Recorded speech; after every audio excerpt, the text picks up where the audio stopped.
Hello everyone, कैसे हो आप सब। एक बार पुनः स्वागत है आप सभी का हमारे अपने YouTube channel Shiv coaching classes पर। उम्मीद करते हैं आप सभी मस्त होंगे, बेहतर होंगे, आप सभी की पढ़ाई भी अच्छे से चल रही होगी। आज की इस वीडियो में हम देखेंगे सहायक जनन तकनीकें। देखिए चैप्टर 3 हमारा चल रहा है जनन स्वास्थ्य यानी कि रिप्रोडक्टिव हेल्थ। इस चैप्टर में देखिए हमने 4 से 5 वीडियो इसके पहले भी प्रोवाइड करा दी है। अभी तक आप यदि नहीं देखे हैं तो आप प्लेलिस्ट में जाकर के देख सकते हैं। चलिए आज की इस वीडियो में हम देखेंगे सहायक जनन तकनीकें। इनको हम इंग्लिश में कहते हैं असिस्टेड रिप्रोडक्टिव टेक्नोलॉजी। इस तकनीकों के माध्यम से हम आज देखेंगे कि आईवीएफ क्या होता है, इसके अलावा गिफ्ट क्या होता है और जिफ्ट क्या होता है। यानी यहां पे 3 से 4 ऐसे इंपॉर्टेंट क्वेश्चन आज की इस वीडियो में हम देखने वाले हैं जो कि आपके पेपर के पॉइंट ऑफ व्यू से काफी इंपॉर्टेंट है और कोई ना कोई क्वेश्चन डेफिनेट रूप से यहां से आपके एग्जाम में आवाज से पूछा जाता है, इसलिए इन टॉपिक को आपको अच्छे से कवर करना है। चलिए सबसे पहले हम बात करते हैं कि सहायक जनन तकनीकें होती क्या है। क्योंकि नाम से ही स्पष्ट है कि सहायक जनन तकनीकें अर्थात ऐसी तकनीकें या ऐसी टेक्नोलॉजी जो कि जनन में सहायता करती है अर्थात हेल्प करती है, उन तकनीकों को ही हम कहते हैं सहायक जनन तकनीकें। तो सहायक जनन तकनीकें इनको हम शॉर्टकट में ART भी कहते हैं, यानी कि असिस्टेड रिप्रोडक्टिव टेक्नोलॉजी। तो असिस्टेड रिप्रोडक्टिव टेक्नोलॉजी में आप पाएंगे कि आपने पढ़ा है कि बंधता या बांझपन क्या होता है, यानी बंधता या बांझपन की वीडियो तो आपने देखी होगी। तो बंधता या बांझपन देखिए क्या होता है कि जब लगातार दंपतियों में या लगातार जोड़ों में 1-2 वर्षों तक असुरक्षित संभोग होता है और उसके पश्चात भी यदि संतान की उत्पत्ति की प्राप्ति नहीं हो पाती है तो इस सिचुएशन को या इस स्थिति को हम क्या कहते हैं, बंधता या बांझपन कहते हैं। अब चूंकि बंधता या बांझपन की समस्या से छुटकारा पाने के लिए कई सारी ऐसी तकनीकें विकसित की गई हैं, इन तकनीकों को ही हम कहते हैं सहायक जनन तकनीकें। तो देखिए बांझपन से यदि कोई ग्रसित स्त्री है तो मान लीजिए उसका इलाज यदि कराया जा रहा है तो किसी कारण बस इलाज से थोड़ा बहुत यदि गड़बड़ी है तो इलाज से मान लीजिए यदि ठीक हो जाता है तो कुछ स्त्रियों में ठीक भी हो गया तो वो गर्भाधारण करने के योग्य हो जाती हैं। लेकिन उपचार के बाद भी यानी ट्रीटमेंट करवाने के बाद भी यदि कुछ स्त्रियों में गर्भाधारण नहीं हो पाता है अर्थात वो स्त्रियां गर्भाधारण करने में अयोग्य रह जाती हैं, ऐसी सिचुएशन में अर्थात ऐसी स्त्रियों के लिए ही जो कि गर्भाधारण करने में असमर्थ होती हैं उनके लिए ही ये सहायक जनन तकनीकें विकसित की गई है। देखिए इन सहायक जनन तकनीकों में बेसिकली होता क्या है, जैसे आपको पता है कि अंडाशय के अंदर अंडाणुओं का निर्माण होता है, आपने अंड जनन की प्रक्रिया भी पढ़ी है। इसके बाद आपने देखा है कि शुक्र जनन की प्रक्रिया में वृषण के अंदर शुक्राणुओं का निर्माण भी होता है। तो अंडाणु और शुक्राणु इन दोनों को किसी भी बाहर किसी पात्र में मिलाने से या बाहर भ्रूण बनाओ, बाहर किसी भी माध्यम में भ्रूण को तैयार करने की विधि, या आप ऐसा कह सकते हैं कि इसमें जो अंडाणु और शुक्राणु हैं इनको किसी भी प्रकार से कृत्रिम वीर्य सेचन के द्वारा जो भ्रूण विकसित करने में सहायता मिलती है, यही तकनीक क्या है, सहायक जनन तकनीक। अर्थात इस तकनीक के माध्यम से काफी हद तक जो बंधता या बांझपन से ग्रसित महिलाएं हैं उनको संतानोत्पत्ति की प्राप्ति हो सकती है। तो यह सहायक जनन तकनीकें विकसित की गई है जिसके माध्यम से कई प्रकार की टेक्नोलॉजी हम पढ़ते हैं, जिसमें सबसे पहले हम देखेंगे सहायक जनन तकनीकों में सबसे पहला है पात्र निषेचन। पात्र निषेचन को हम कहते हैं in vitro fertilization. In vitro fertilization इसको हम शॉर्टकट में कहते हैं IVF। IVF का पूरा नाम होता है इन विट्रो फर्टिलाइजेशन। कई जगह आपने देखा होगा कि इंदिरा IVF जैसे खुली है, उनमें होता क्या है एक्चुअल में, पात्र निषेचन का मतलब क्या है, जैसा कि नाम से ही स्पष्ट है पात्र निषेचन यानी कि इन विट्रो फर्टिलाइजेशन। तो किसी भी पात्र में यहां पे क्या होगा, निषेचन होगा। निषेचन कहां होगा, किसी भी पात्र में होगा। अब इसके लिए करना क्या पड़ेगा, तो इस विधि में क्या किया जाता है कि अंडाणु और शुक्राणु को किसी प्रकार से कृत्रिम यंत्रों की सहायता से बाहर निकाला जाएगा और बाहर निकालने के पश्चात उनको किसी पेट्री डिश वगैरह में अर्थात किसी भी पात्र में उनको क्या किया जाएगा, एकत्रित किया जाएगा और आपस में अंडाणु व शुक्राणु को मिलाएंगे जिससे कि निषेचन क्रिया होगी। अर्थात पात्र निषेचन का मतलब यह है कि अंडाणु और शुक्राणु को बाहर निकालेंगे और उनको किसी पेट्री डिश या पात्र में लेकर के निषेचन कराते हैं अर्थात अंडाणु व शुक्राणु को मिलाते हैं, जिसके पश्चात जाइगोट बनता है और जाइगोट बनने के पश्चात फिर भ्रूण का निर्माण होता है और इस आधे बने भ्रूण को अर्थात जब 32 कोशिकीय अवस्था वाला भ्रूण बन जाएगा उसके बाद इसको हम गर्भाशय में स्थापित कर देंगे महिला के। यानी जो भ्रूण का थोड़ा सा जो विकास है 32 कोशिकीय अवस्था वाला तक, यानी कि जो ब्लास्टोसिस्ट अवस्था तक का जो डेवलपमेंट है वो कहां होगा, वो किसी भी पात्र में होगा और पात्र में होगा उसके बाद फिर कहां होगा उसका विकास आगे का, गर्भाशय में होगा। क्योंकि जैसे ही भ्रूण विकसित हो जाएगा 32 कोशिकी वाला उसको हम कहां स्थापित कर देंगे, महिला के गर्भाशय में। और उससे फिर एक नया शिशु बनेगा, जिस प्रकार से इसको हम क्या कहेंगे, पात्र निषेचन। देखिए बेसिकली इसके पहले आपने टेस्ट ट्यूब बेबी पढ़ी है, इसमें और टेस्ट ट्यूब बेबी में मात्र थोड़ा सा ही डिफरेंस है। एक्चुअल में जो पात्र निषेचन होता है, यदि यही पात्र निषेचन पेट्री डिश वगैरह की जगह में, मान लीजिए यदि ये टेस्ट ट्यूब में या परख नली में होता है, तो वो प्रक्रिया फिर परख नली शिशु कहला जाएगी, क्योंकि उसको विकसित नाम में, या आप कह सकते हैं ग्रामीण क्षेत्रों में उसको अधिकतर टेस्ट ट्यूब बेबी या परख नली शिशु कहते हैं। तो पात्र निषेचन का मतलब होता है कि निषेचन कहां होगा, किसी भी पात्र में होगा। अर्थात कहने का मतलब यह है कि अंडाणु और शुक्राणु को कृत्रिम माध्यमों से बाहर निकाला जाएगा और उनको एक पात्र में लेकर के निषेचन कराएंगे, और कांच का पात्र जो होगा उसमें निषेचन करवाने के पश्चात भ्रूण तैयार किया जाता है, और इस नवजात भ्रूण को बाद में स्त्री के गर्भाशय में रोपित कर दिया जाता है। और यदि एक चीज और यहां पे आपको ध्यान में रखना है कि इस तकनीक को विकसित किसने किया, यानी जो पात्र निषेचन है इसकी खोज कहां हुई, तो पात्र निषेचन या इस तकनीक का जो विकास है ये यूनाइटेड किंगडम यानी यूके के दो वैज्ञानिक हैं, एक पैट्रिक स्ट्रेप्टो और दूसरे हैं रॉबर्ट एडवर्ड्स। तो ये दोनों वैज्ञानिकों ने मिलकर के 1978 में इस तकनीक को विकसित किया। यानी आपको यहां पे ज्यादा अंतर नहीं समझना, टेस्ट ट्यूब बेबी भी एक्चुअल में यही है, पर उसको जब क्या होगा कि जब हम निषेचन कहां कराएंगे, पेट्री डिश या किसी पात्र की जगह में यदि हम टेस्ट ट्यूब में लेकर के या परख नली में करा देंगे वही प्रक्रिया, तो उसे हम कह देंगे टेस्ट ट्यूब बेबी।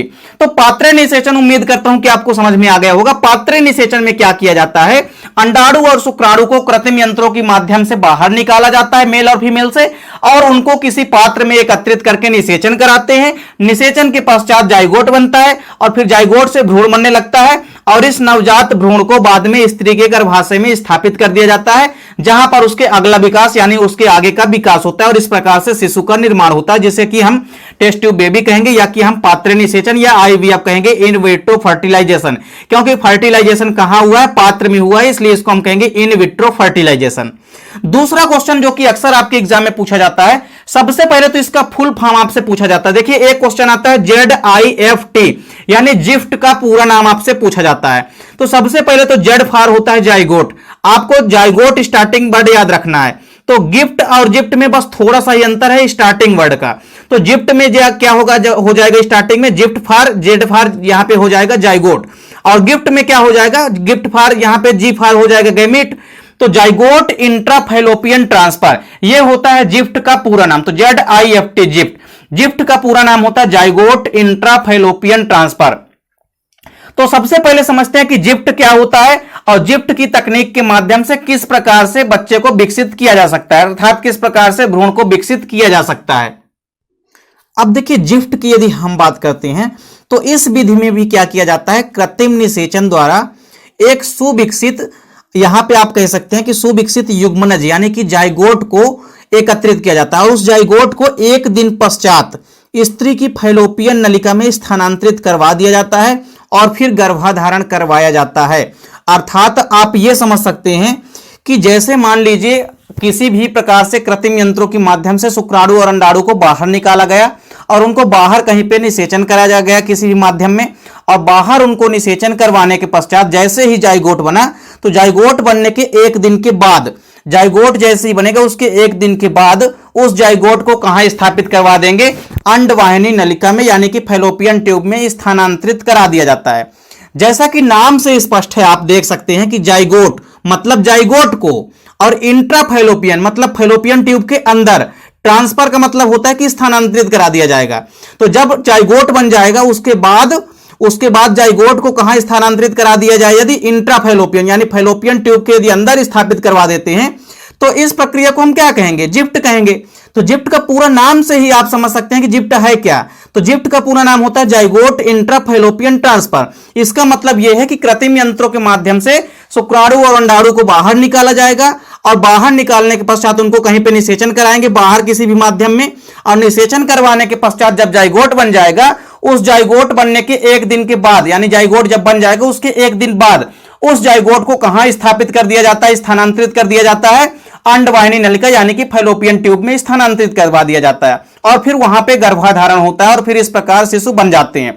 तो कहने का मतलब यह है कि जाइगोट इंट्राफैलोपियन ट्रांसफर जो होता है, इसमें जाइगोट जो है बाहर किसी माध्यम में बनाया जाएगा, और जाइगोट बनने के पश्चात फिर जाइगोट को एक दिन के पश्चात कहां रख दिया जाएगा, इनको स्थानांतरित कर दिया जाता है फैलोपियन ट्यूब के अंदर, यानी कि अंडवाहिनी नलिका के अंदर। तो उससे फिर विकसित शिशु का निर्माण होता है। तो इस प्रकार की विधि को हम कहते हैं जिफ्ट, ZIFT। तो दोनों विधि आपको समझ में आ गई होगी, IVF और जिफ्ट। अब इसके बाद एक जो तीसरी विधि है वो होती है गिफ्ट, यानी GIFT। जिफ्ट का पूरा नाम देखिए क्या है, गैमीट इंट्राफैलोपियन ट्रांसफर। क्या है? Gamete intrafallopian transfer. तो देखिए इस विधि में क्या किया जाता है कि शुक्राणु और अंडाणु दोनों को प्राप्त करके उसे फैलोपियन नलिका में ही स्थानांतरित कर दिया जाता है तथा फैलोपियन नलिका में ही निषेचन क्रिया पूर्ण होती है। अब यहां पे थोड़ा सा कहानी में ट्विस्ट है। यहां पे आपको समझना पड़ेगा, जैसा कि नाम से स्पष्ट है कि गैमीट इंट्राफैलोपियन ट्रांसफर, यानी फैलोपियन नलिका में या फैलोपियन ट्यूब में या अंडवाहिनी नलिका में हम जाइगोट के जगह यहां पे गैमीट को ही ट्रांसफर करेंगे।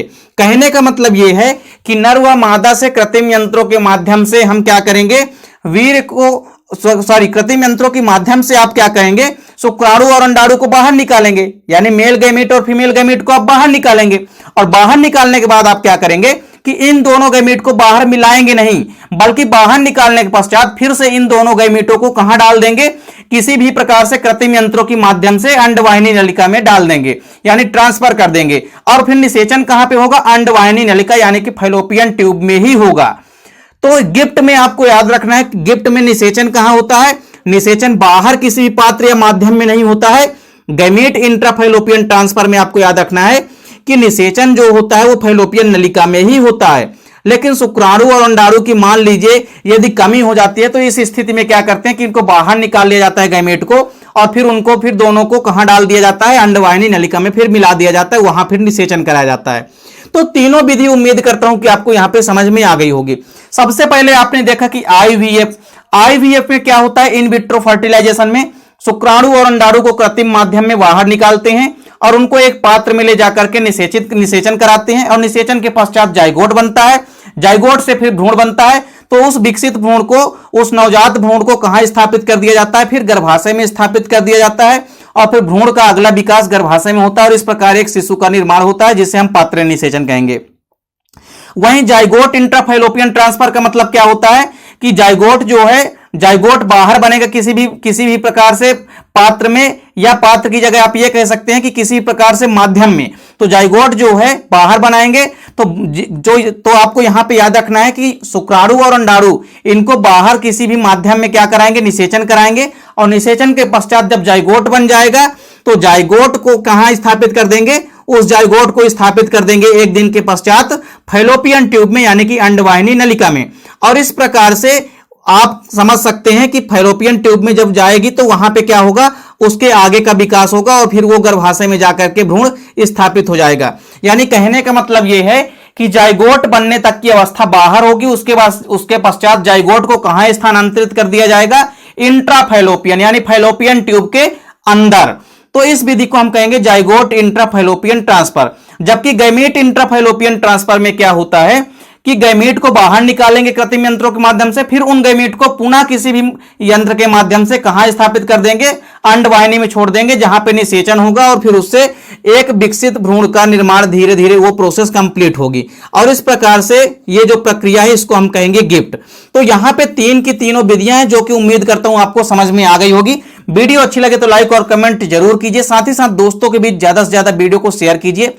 चैनल पे यदि नए हैं तो चैनल को सब्सक्राइब अवश्य कर लें, साथ ही साथ बेल आइकन प्रेस कर लें। मिलते हैं नेक्स्ट वीडियो में, तब तक के लिए जय हिंद, वंदे मातरम।